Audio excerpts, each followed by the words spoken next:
Este museo es de artes aplicadas, es decir, todo lo que ha ido elaborando el hombre a través del tiempo para mejorar su vida diaria. Es el segundo a nivel nacional. El primero es el Fray Mayer, que se encuentra en la Ciudad de México. Este museo tiene 30 salas, que bueno, en su momento, para que estén como están en este momento, han pasado casi 40 años. Este es uno de los primeros espacios, que es un tendajón o tienda grande que se encontraba en Amecameca y casi da servicio 100 años. Abre más o menos alrededor de 1838-40 y bueno, cierra alrededor de 1945. Fue rescatada, solamente no tenía todos los productos que tiene actualmente, sino que se le han ido acumulando. Por ejemplo, las básculas sí estaban en sus anaqueles. Aquí tenía los depósitos de las semillas, porque lo primero que empezaron a vender fueron semillas. Había pues de maíz, que era el principal, frijol, avena, trigo, cebada, de todo tipo de semillas prácticamente. Y bueno, no faltaba y están las medidas con las cuales se despachaba la semilla. Es un cuartillo, medio cuartillo, y el cuarterón, que equivalía al puño del tendero. Pero mucha gente decía que no se lo daba completo, entonces tenía su cuarterón. Y bueno, esta medida la introducen los árabes. Prácticamente la medida de los árabes es el almud, una caja que equivale a 6 kilos. Y aquí utilizamos más un cuarto del almud, que equivale a 1,5 kilos. Y bueno, en toda la República se utilizaron estas medidas porque los dueños de las tiendas eran los hacendados prácticamente. Y en un principio iban por su mercancía al puerto de Veracruz. Por eso se utiliza esta medida en toda la República. ¿La almud significa medida? El almud es una caja de 6 kilos, que es con la que miden normalmente los árabes. Así va. El aceite, harinas, licores, telas, todo llegaba en lata, pues todo venía atravesando el mar. Y pues si se llegaba, no se mojaba, si venía enlatado todo. Y bueno, la galleta es muy importante porque primero la despachaban por pieza. Y después ya llegan las cajas estilo Art Deco, es decir, arte decorativo, que en su momento, bueno, toda la gente, no faltaban también los lavaderos de madera, todo tipo de canastas y canastos. De este lado hay más canastos porque no había bolsas, entonces todos tenían una canasta. No faltaba el petate, que es la cama mexicana, que todavía, bueno, se sigue utilizando. Hoy ya la utilizan de diversas formas. Y bueno, no faltaban los dichos cuando nos equivocábamos. Nos decían nuestros abuelos, bueno, a mí mis abuelos, ya saliste con tu batea de babas, o sea que ya te habías equivocado. Así nos decían. Y no recuerdan aquel dicho que decía: échale un ojo al gato y otro al garabato. Estos son los garabatos, estos círculos. Ahí colocaban, bueno, el queso, el chorizo y la carne, y no faltaba el chito en muchas casas, que eran pedazos de carne enchilado seco que vendían en las estaciones de tren. También se practica el trueque, es decir, que las comunidades prevían de escobas, por decir, que había de popotillo, palma, vara, raíces, y no faltaban las escobetas, que eran muy importantes. Bueno, aparte de para lavar la ropa, no faltaban para los escarmenadores, porque no había peines. Bueno, había peines de madera, pero jalaban mucho el cabello. Entonces, toda dama no le faltaba su escarmenador, que era una escobeta que solamente tenía cerdas de un solo lado. Y bueno, ya después empieza a llegar todo lo de metal. Y empieza a llegar cubetas, jarras, ollas, las planchas que eran desde las que se colocaban directamente en el fuego o en el brasero, en los comales, las jaulas. No faltaban los molinos manuales, pero claro, los molinos eran para la gente que tenía más posibilidades económicas. Las medidas para, en su momento, para los líquidos, el litro, medio litro, el cuarto y los decilitros, estos pequeñitos que era para que despachaban el aceite de olivo, el aceite de ricino, para también las purgas en su momento. Y si no, te vendían un decilitro para cuando alguna persona estaba enferma y le daban una friega de alcohol. Y bueno, así otros artículos importantes como la cera, que la gente siempre tenía su cera. Si no le alcanzaba para una cera completa, compraba un dedal, que son las velas que utilizamos normalmente en casa. Esos son los dedales. Y si no, un cabito de cebo. Por ahí, el Día de Muertos, dice, no me da mi cabito, porque les pedían un cabito de cebo para sus calaveritas. Y bueno, estas solamente las prendían para hacer una oración antes de irse a dormir. También se utilizaba para remedio, para las llagas, para las quemaduras, rosaduras, incluso cuando algunas personas adultas les dolían los oídos, no sabías a veces si tenías algún bicho, derretían un pedacito de cebo y se los colocaban en el oído. Y con eso era el remedio. Cajitas de chocolate, ya después el aceite de olivo, que bueno, solamente lo consumía en un principio la gente que tenía un poco más de economía. El mantequero, no le faltaba, este es el mantequero, no le faltaba al tendero, porque casi siempre prestaba muchos artículos. Entonces, le decían, me da un centavo de manteca, agarraba una cuchara y la despachaba en una hoja de maíz. Y todavía se quedó, cuando lo cerraron, se fosilizó la manteca. Por eso está así amarilla. Ajá. Sí. Tienda era manta y mezclilla. Pero luego llega la gabardina para los trajes de los caballeros. Y posteriormente, pues ya llegan otras telas, que era para la ropa de las damas o de las niñas.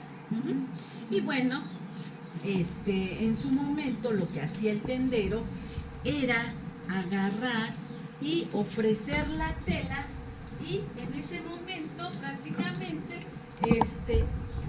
pues ya que llegaba la pieza de tela, ya estaba vendida. Como un muestrario. Era un muestrario, exactamente. Este es de los primeros catálogos. En su momento no tienen fecha, pero este es de los primeros, y este es de 1920, de los últimos catálogos prácticamente, y por la imagen que era muy atrevida en ese momento. Porfirio Díaz invita a las empresas a venir a invertir en México, incluso les da un capital y un terreno. Los primeros refrescos, pues fue el Tarzán. No faltaba para los niños el soldadito de chocolate. También el doble cola y el Rey fueron de los primeros refrescos. Y después pues ya llega el Titán, que era el refresco familiar, la Pepsi Cola también, y por ahí el Loquet, el IQ. También hay otros refrescos que en su momento fueron muy famosos. Por ejemplo, todavía se sigue vendiendo el Yolis. Ajá, en Guerrero se sigue vendiendo ese refresco. Y bueno, ya con la llegada de la propaganda como la conocemos actualmente, le cambian el nombre al doble cola por Coca-Cola. Y ahí está una de las primeras propagandas, que les promociona una soprano norteamericano, y esa propaganda es de 1903 y la Coca-Cola costaba 5 centavos. O sea, antes se llamaba doble cola, antes de... Fue muy importante. En un principio el tabaco no se fumaba, sino se masticaba. Una vez que el caballero ya no tenía, había mascado el tabaco, ya no tenía sabor, pues lo escupía. Entonces, en las cantinas, fuera de la cantina y fuera de las tiendas, había escupideras de latón grandes. Este es latón, pero las charolas eran grandes. En algunas comunidades sí sancionaban a los señores que escupían en el piso. Y como no había dinero, bueno, los ponían a hacer algunas actividades dentro de la comunidad. Y bueno, no faltaban, ya después llegaron la perfumería con los franceses también, y no faltaban algunas porcelanas y cristales finos. Y empiezan a vender juguetes de todo tipo. Primero pues eran las muñequitas de trapo, ya después con cara de barro, de madera y de sololoy. Y no faltaban los juguetes de papel comprimido, pero que estos solamente llegaban con las ferias, porque eran los obsequios de feria. Sí. Había muñequitas, payasitos, charritos, caballitos, como el que está en el molino de café, es un caballito que se vendía prácticamente en las ferias, o bueno, eran los obsequios también. Y así ya después llegaron los juguetes de lata también. Y del otro lado vamos a ver la colección que está en el otro salón, pero también llega el plástico, que más o menos llega a México alrededor de 1850. Y estaba de moda el tren porque empezaron a hacer todas las vías a través de toda la República. Y sonaba así.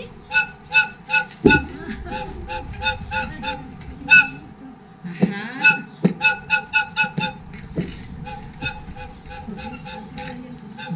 Ajá. Pero no faltaban también los de moda, los juguetes de moda, que eran los patines, que en su momento, bueno, solamente se amarraban de la parte de atrás y en la punta me crecía el pie y pues lo hacía más grande o más pequeño para mi hermanito. Y en su momento lo que teníamos que checar era que no tenía freno, tenían que frenar en su momento, como pudiera. Y bueno, eran bastante resistentes todos los juguetes. De eso tuve yo. Que era el papel que, como un rollo de diurex, pero este papel tenía pegamento de cola y teníamos que pasarle la letra. O bueno, el tendero tenía su cojín y lo iba humedeciendo para que iba prácticamente pues sellando los paquetes porque ya después vendían herramienta también. De aquel lado había herramienta en la pared de los carpinteros. Allá también hay un birbiquí manual que le daban vuelta porque subía y bajaba la punta. Hay un sacaclavos. Los metros se iban doblando cada 10 centímetros. Ajá, la garlopa, los niveles, las básculas también para cuando vendían semillas los señores. Y todavía esas se siguen utilizando en los pueblos. Y el birbiquí funcionaba, le ponían una punta. Los señores, prácticamente, pues le colocaban la punta en medio y la apretaban con un cuero. Una vez que ya estaba apretada la punta, bueno, empezaban a darle vuelta y hacían los orificios que desearan. Un taladro. Como un taladro, exactamente, en la actualidad. Ajá. Pero este es un birbiquí, o bueno, un taladro manual. La tienda es de cedro y pues anteriormente las maderas tenían más propiedades. Se ve cómo se lo han ido comiendo las termitas. Sí. Las sillas son del No, esas se mandaron a hacer. Sí, porque los mostradores no tenían sillas. No tenían sillas. Ajá. Y bueno, este mostrador pues pasó casi 100 años y en la revolución nuestros héroes empezaron a acuñar sus propias monedas. Entonces pues empiezan también a falsificarlas.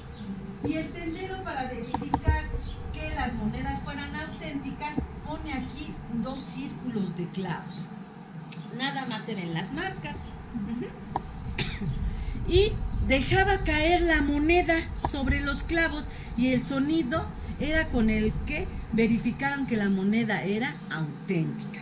Aquí tiene un orificio, también iba a dar al cajón del dinero.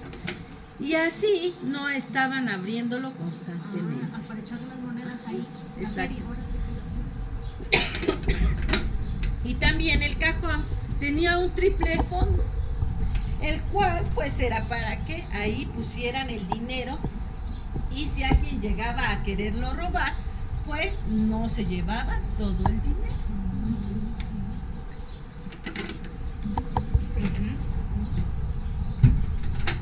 Y bueno, ya después, con la llegada del papel de estraza, también otras actividades, por ejemplo, que empiezan a enseñarles a los niños a leer y escribir. Y primero el tendero empieza a vender pizarras con los pizarrines, que es de un carbón especial, y tenían que, y escribían y borraban.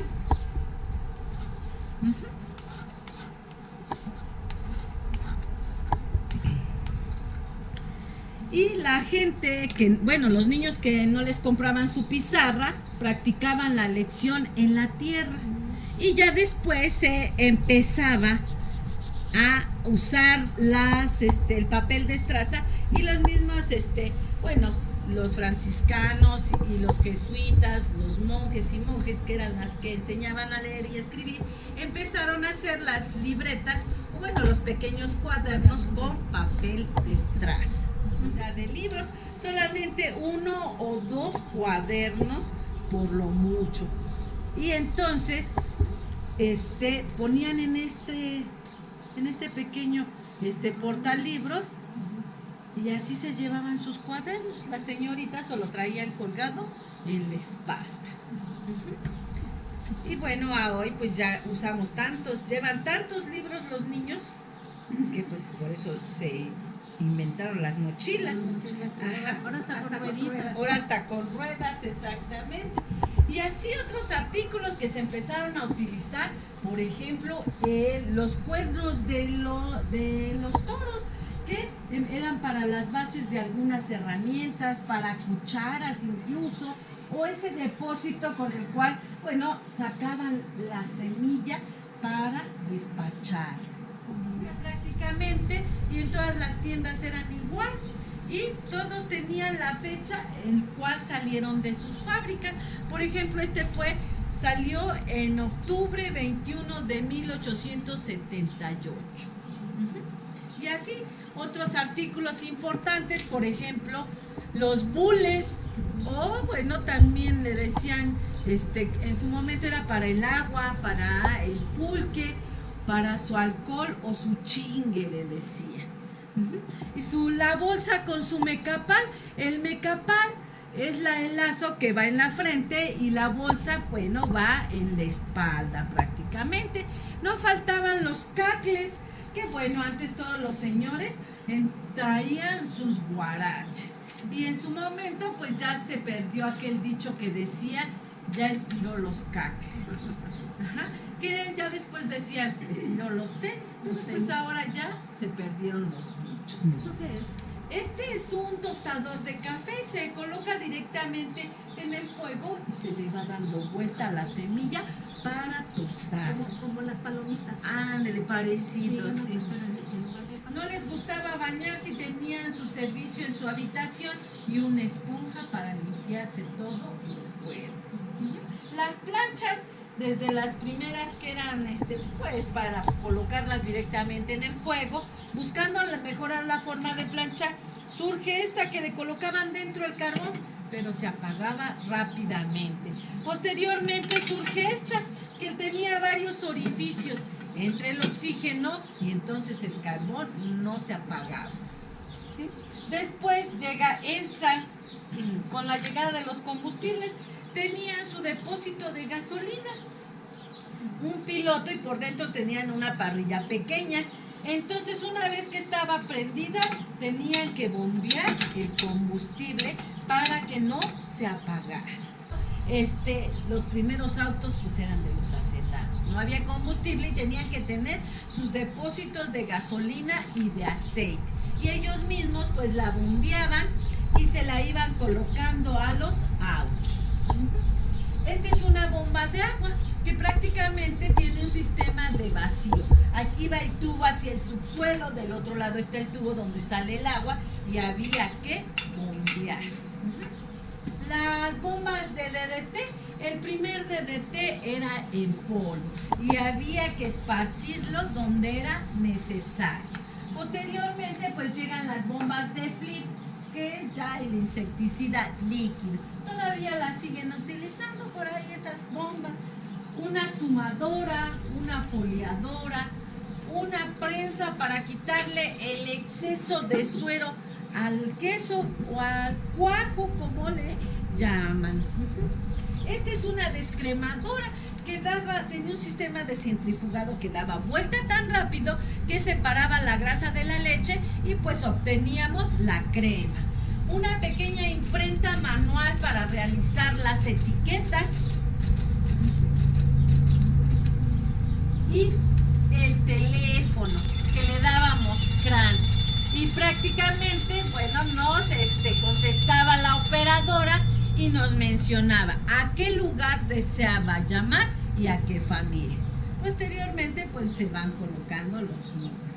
Los proyectores de cine que empiezan con los hermanos Lumière en París y prácticamente es el 8 y el Super 8. Posteriormente, pues ya surgen otros aparatos que, bueno, son pues de películas caseras en sí.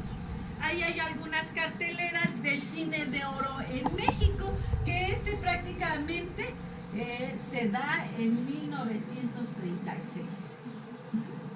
La primera propaganda del jabón de tocador, que es el Palmolive, prácticamente es canadiense y fue muy famoso porque lo promocionan las quíntuples Dion, que en su momento, bueno, era muy difícil que se lograran los niños de un parto múltiple. El Colgate antes era un jabón perfumado para la ropa, es el que está ahí en la mera esquina. Ajá. Y bueno, otros artículos que van utilizando los campesinos. Este es un lavadero también que se metía a las tinas y no se desperdiciaba el agua. Los yunques del arado, igual que la viga lisa para que sirviera de nivel.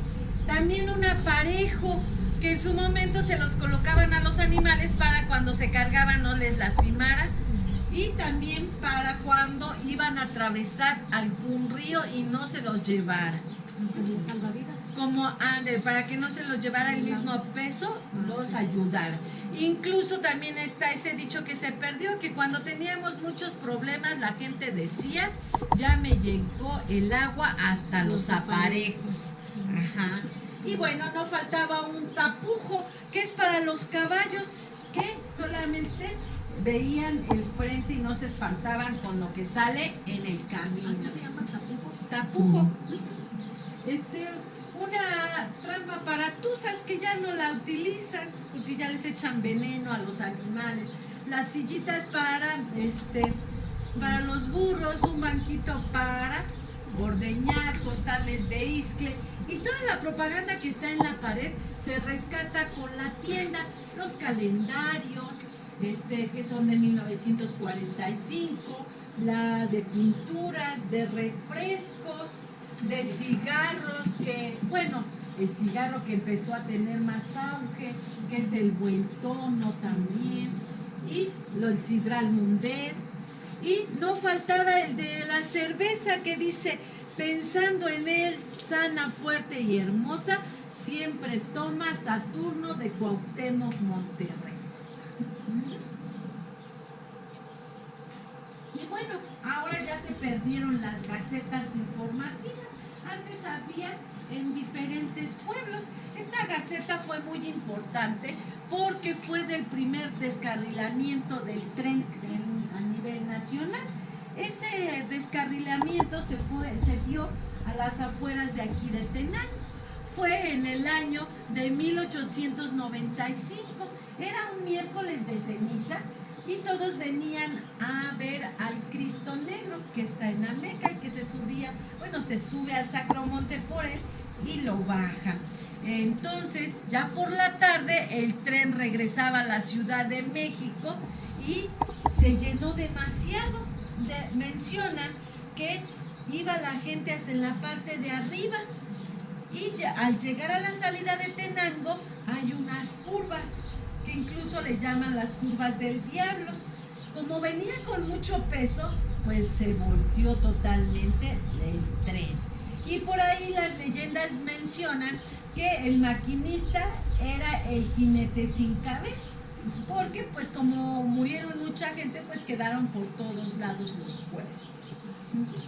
Porque se utilizaba el sistema decimal, es decir, por cada artículo que se vendía tenían que marcar las unidades, decenas, centenas y millares. Los ropones, no faltaban los primeros calentadores, las estufas de petróleo, que en su momento pues fueron muy importantes. Eran de moda cuando salen.